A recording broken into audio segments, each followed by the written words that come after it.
This is Sweetheart, Alabama, the podcast about the little herb shop in beautiful downtown Greenville, Alabama, where we discuss natural health you can do yourself, inspiring you to your own passion, and a little bit about the magic of living in the Camellia City. And now, here's your host, author, herbalist, and energy healer, Danan Whitten. Hey, good morning, and welcome to Season 1, Episode 4 of Sweetheart, Alabama. Today we're going to have fun, y'all, because we're going to talk about how the Australians use energy healing all the time, hospital settings, the works. I can't wait to tell you all about what the Australians know that America hasn't caught up to yet. And then we're going to talk about the poisoned biscuits. Yes, the poison biscuits and the whole story around the poison biscuits in Greenville. And we're going to talk about this poison and how we still ingest it every single day. Hey, I'm Danan. I am actually living my dream in my hometown, Greenville, Alabama. I moved back home to open a tiny little herb shop called Sweetheart, Alabama. I also do energy healing, and I'm just out here trying to live my best life and loving where I live. Thank you for listening to Sweetheart, Alabama, the podcast. If you want to know anything else about the stories that you hear here or the shop, Sweetheart, Alabama, go to our website, sweetheartalabama.com or dananwhitten.com. Okay, and thank you for doing that. And by the way, thank you for listening, because this has been a project I've been wanting to do for a long time, and I'm going to want your help in building it and sharing it and letting me know what you want to hear on it. So I found an interesting study from the National Institutes of Health about healing with Reiki in Australia and how much they use it. And, you know, I've been wanting to introduce everybody to Reiki so that they aren't so, leery of it, so that they understand that energy healing is something that's actually measurable. And I can go into detail a little bit with the science of it, but, you know, we can measure frequencies. We can measure the frequencies of crystals. Did you know that? And different crystals have different frequencies. We also can measure the frequency of people meditating or people doing energy healing. And if those frequencies can be measured, number one, and then we can also we can measure the way that frequencies affect our bodies. Are you putting this together now? Then we can show that there is a science to that. And the Australians, man, they're way up on this, y'all. So let me just read something from the NIH here for you, and I'm going to have some comments on it. From the information currently available, Reiki is safe and gentle as a complementary therapy that activates the parasympathetic nervous system to heal body and mind. It has potential for broader use in management of chronic health conditions and possibly in post-operative recovery. Reiki is actually one of the most popular complementary modalities used by Australians to manage their health conditions. And I'm going to start using that word instead of alternative, because they make a good point about this, that complementary natural healing means it works with whatever you're already doing. And that's what I believe too with Reiki and energy healing, for sure. In Australia, it's actually being employed with good effect at some hospitals, cancer support centers, drug and alcohol rehab centers, and palliative care. And I can't tell you how much I wish, I would love to be able to have Reiki healers up at the Montgomery Cancer Center in Montgomery, Alabama. That's just the one that I've been to. You know, I know there's a lot of cancer centers around the world, and I know that there are a few hospitals in the U.S. that do have Reiki energy healers there. They may not necessarily be on staff, but they are there and available for patients. I think it would be an excellent idea to incorporate Reiki energy healing with all sorts of cancer treatments for sure. And, it's obvious how it could help in a rehab center, right? Because energy healing helps so much with stress and anxiety and helps people get balanced and kind of get their mindset right. So I can see how it would be very beneficial for that. So here's a quote from this study too. Reiki is not an alternative to allopathic medicine. It is a complementary therapy that can be implemented alongside all other medical and therapeutic techniques. It is a gentle technique that is suitable for even very fragile patients. So it is accepted widely in hospitals and hospices around the world. The profound relaxation produced by Reiki has been anecdotally reported to alleviate anxiety and stress, the perception of pain, and to promote a feeling of psycho-spiritual well-being. And that is a quote from that study. I just want to remind y'all that Reiki has no religious doctrine. It's accepted by people from all backgrounds and all belief systems. It is just because the word is weird and people get all afraid of things they don't know. They don't take the time to research. Don't let that scare you. Okay. So there are physiological responses to Reiki, yes. You can use Reiki as a complementary therapy for chronic conditions. You can use Reiki as a treatment for chronic conditions, and you can use Reiki as a complementary therapy for acute conditions as well. And in the study concluded that Reiki was better than placebos in activating the parasympathetic nervous system as measured by reduced heart rate, reduced blood pressure, increased heart rate variability. For patients with chronic health conditions, Reiki was found to be more effective than placebo for reducing pain, anxiety, and depression, and for improving self-esteem and quality of life. According to the neurovisceral integration model and the polyvagal theory, these effects are due to higher parasympathetic nervous system activity mediated by the vagus nerve. So Reiki should be regarded as a complementary therapy that can be implemented alongside all other medical and therapeutic techniques. So I wanted to share that with you because I don't want you to think that when I say Reiki energy healing and I talk about energy healing that I'm all woo-woo and I'm sitting over here, looking like I'm about to go to Woodstock with some hair under my arms. You know what I'm saying. Listen, that study was from 2017 from the Journal of Evidentiary-Based Complementary Medicine out of Australia. So there you go. I'm not a hippie. I'm just a hippie at heart. To learn more about Reiki energy healing, go to danannwhidden.com. All right, let's talk about, y'all, this story has a couple of twists and turns, but I think you're going to like the story of the poison biscuits.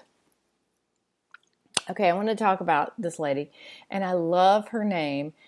Maybe there should be a book. I'm just saying, Texana McConaughey. Remember that name. And this is about the poisoning of 24 people at the Wilkinson Hotel in Greenville, Alabama in September of 1920. So, from a news report, 1920, Wilkinson Hotel. Just after the meal that night, 24 guests of the hotel fell ill and then became, quote, completely knocked out. Now, they don't give details, and I'll tell you why in a minute when we talk about the actual poison. Actually, Dr. Kendrick, the doctor in town, was eating that night at the hotel. So he became ill and could not render aid to other patients or other guests. So they had to call for all the doctors in town and 2 towns over too. So the call went out for all available doctors to come and help. I'm sure it was total. It's not funny. It's not funny. Total pandemonium. How quickly must they have fell ill if they're all still at the hotel after eating that night? So at some point, when everybody's fallen over ill in the worst kind of way, someone said that the poison must have been in the biscuits. So is it that was the only thing everyone ate was a biscuit? Here's the good thing. Everyone did recover from the poisoning. No one died from the poisoning. You know, in these early stories, we're not going to have a lot of details on this, but I can tell you this, and this is what's interesting, only 3 weeks after the incident, the attempted murder trial of Texana Mecanico occurred for the attempted murder of the people at the hotel. And here's a quote from that article. Texana Mecanico, colored, this is a quote, by the way, was found guilty of attempted murder yesterday by a Butler County jury. The aftermath of the poisoning of 26 guests of a local hotel 3 weeks ago, and will be sentenced to the penitentiary at the close of the court term. Well, I don't know what her exact sentence was. I'm going to tell you when she got paroled in a second. Here is the most interesting quote from that article. The woman was not represented by counsel and denied knowledge of placing poison in biscuits served in the dining room the evening the guests were stricken.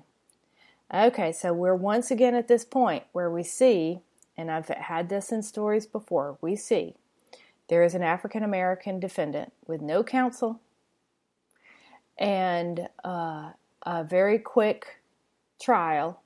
Bada boom, bada bing, get them out of here. And do we know? We don't. I'm not going to pass judgment. I don't know. You don't know. Nobody knows. It's a long time ago. Here's something interesting about this case. Dr. B.B. Ross, the state chemist, testified that the specimens of food sent him revealed traces of pure arsenic in sufficient quantity to kill any person unless medical aid was given. And by the way, Mr. B.B. Ross, Dr. B.B. Ross, you Auburn fans will be interested to know that Ross Hall on the Auburn campus is named for Dr. Ross, who testified against Texana. And here's something interesting about Ross Hall with him. So he actually helped dedicate Ross Hall in 1929, and it was to be used for him. They named the building for him. He was such a rock star, right? In the chemistry world. They named the building for him. He was there when they broke ground on the building. It was going to be a building for him to use, and he died in 1930, right before the building was dedicated and opened. So he never got to use Ross Hall for his work. He is very interesting also because I found a couple of articles about where he was testing Coca-Cola to see if there was actually cocaine in it. And in one very reported test, he found no cocaine in the Coca-Cola. So he was a trusted chemist in the state of Alabama. And Ross Hall. If you ever go to Auburn's campus, now you know he has this Greenville connection. Okay, so during the trial, there were 2 witnesses who said that they overheard her saying that it was up to her to get 2 guests out of the way, and also said where they could find the poison. So obviously they recovered the arsenic, and they sent poor Texana Mecanico off. We don't know much about her after that. I would love to find out what happened to her after that. I would love to find out more stories of her, find out where she's buried. I do know only that she was paroled from Kilby Prison in 1930. So, could we find her maybe in census records, yes. We could probably go find that. We could try to find if she's buried in the area and see if there might be a gravestone for Texana McConaughey. I'd love to learn more about her. Was she a murderous biscuit maker? Or was she set up? We'll never know. All right. So I want to talk about arsenic very quickly before I get out of here. Just so you know, we're ingesting arsenic. You think that's a thing of the past, but arsenic is still in our food and water system, unfortunately. Even though it has always been a very popular way to murder people, definitely. During the Victorian era, actually, it was used in makeup, so there you go. It was known to lighten the skin, and so they would make arsenic wafers for women to put on their skin, unfortunately. I wonder what of those things we do today. We don't have it all figured out, I promise you. So in the Middle Ages and the Renaissance, in the ruling classes, a lot of people were using arsenic to poison their family members because it was hard to tell it was arsenic. It looked like cholera, and it went undetected for a long time. By the time the 19th century rolls around, it's actually called inheritance powder. Because all these ruling class people were getting rid of the people in front of them with arsenic. And here's a crazy thing about it. People could find out how to extract arsenic from crazy things. So you didn't even have to go buy a bottle of arsenic. You could extract it by boiling fly paper. And in post-World War I, actually in the country of Hungary, they found that over 300 murders were used or occurred because people had boiled the fly paper to extract the arsenic from the fly paper to kill people. So, it was much more popular back in the old days, and I forgot to tell you. Okay, so arsenic poisoning, what happens? Well, acute arsenic poisoning is vomiting, diarrhea. I mean, we're talking uncontrollable vomiting, diarrhea, and numbness in the fingers and toes, so people are falling out. Oh yeah. But unfortunately, we still have arsenic in our food and water, even today. And a lot of that comes from industrial farming and the things that we have allowed for corporations to just put in the ground. Right? It's in rice. Unfortunately, there are standards. I don't know that people are keeping up with those standards necessarily.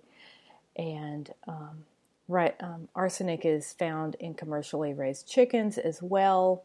And the source of that is usually feed additives, roxarsone and nitarsone, which are used to control the parasitic infections that can happen to poultry. So it's around, unfortunately. Don't go thinking that you are going to get away with using it, however. But I'm just saying. So I would love, I can't help it. I would just love to know what happened to old Texana and how she used the poison. Where was the arsenic from? Why was it in the kitchen or the hotel? By the way, the Wilkerson Hotel was sold, and then it became the Beautiful Oaks Motel, And the Oaks was redone. It had beautiful trees lining the driveway. It was located where today our Piggly Wiggly is located, where our Piggly Wiggly and Jones Drugs was located. And it was very, very, very popular. I believe it was finally torn down in the 50s and then later became the Piggly Wiggly. So there you go. Hey, thank you so much for hanging out and listening to me. I really appreciate it. Please leave a review wherever you're listening and a comment. That would really help. And let me know what you'd like to hear next. Thank you so much. I appreciate you, and I'll see you next week. Thank you for listening to Sweetheart, Alabama. To learn more about the show or about Danan, please visit sweetheartalabama.com or dananwhitten.com. This is CJ Clark speaking. You can follow me on TikTok and Instagram at CJ Clark 81. This has been Sweetheart, Alabama.